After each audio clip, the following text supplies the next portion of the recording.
Bien sûr, je le répète tout le temps, c'est anonyme, le patient est invisible, seulement les patients m'inspirent les idées qui sont vécues en temps réel, donc c'est des choses vécues. Alors, prenons le cas de cette patiente complètement anonyme. Docteur, je me réveille dans la nuit et je cours dans l'appartement et je ne sais plus où je suis et je touffe, c'est ça. Voilà. Oui, cherche ma respiration. Cherche ma respiration. Oui, bien sûr. Il y en a même qui appellent le SAMU. Hein. Ça, j'ai vécu ça.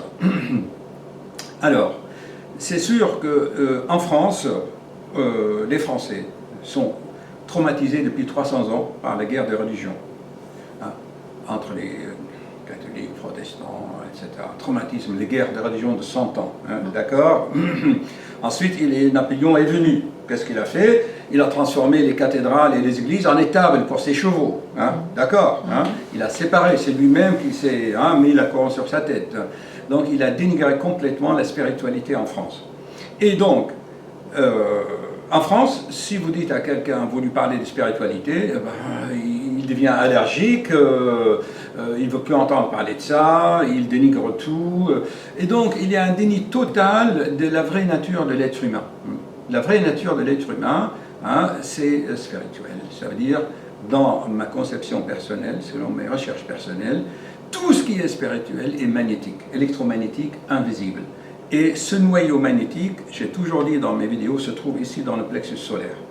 Là, dans le chakra ici. Vous connaissez les chakras? Oui. Voilà, c'est le chakra du plexus solaire. Alors actuellement, l'humanité traverse une phase cruciale. Hein, c'est que ce chakra doit s'exprimer, elle doit remonter pour s'exprimer, pas dans le mental, mais dans l'intuition, dans l'émotion, dans le langage du cœur. Mais pour cela, il faut que l'être humain soit authentique, c'est-à-dire il faut qu'il soit aligné, en harmonie avec ce qu'il dit, ce qu'il pense et ce qu'il fait, le bras gauche, toujours. Alors, ceci dit,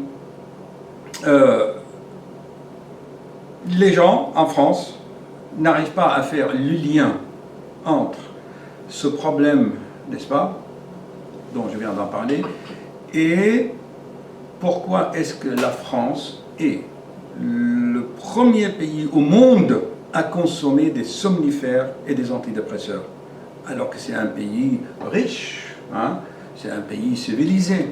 Pourquoi la France, c'est vraiment parmi les premiers ou le seul pays ou le premier pays à consommer des somnifères, des anxiolytiques, des antidépresseurs?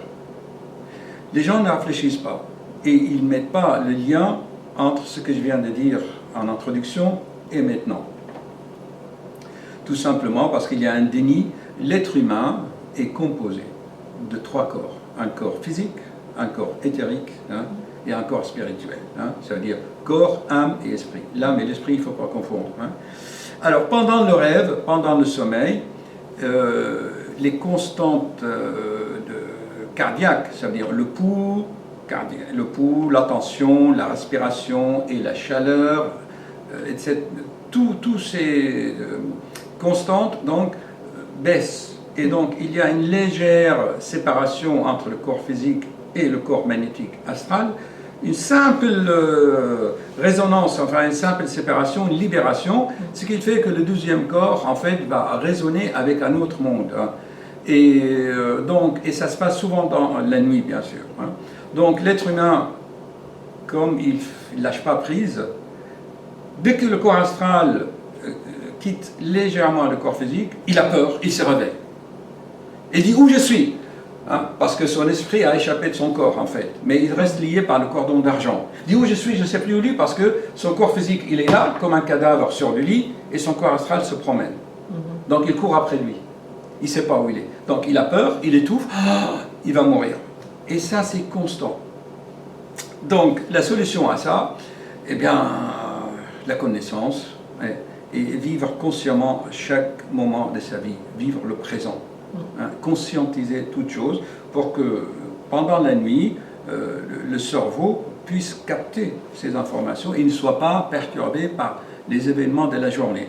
Ça, je l'explique souvent dans mes vidéos. Donc, à méditer.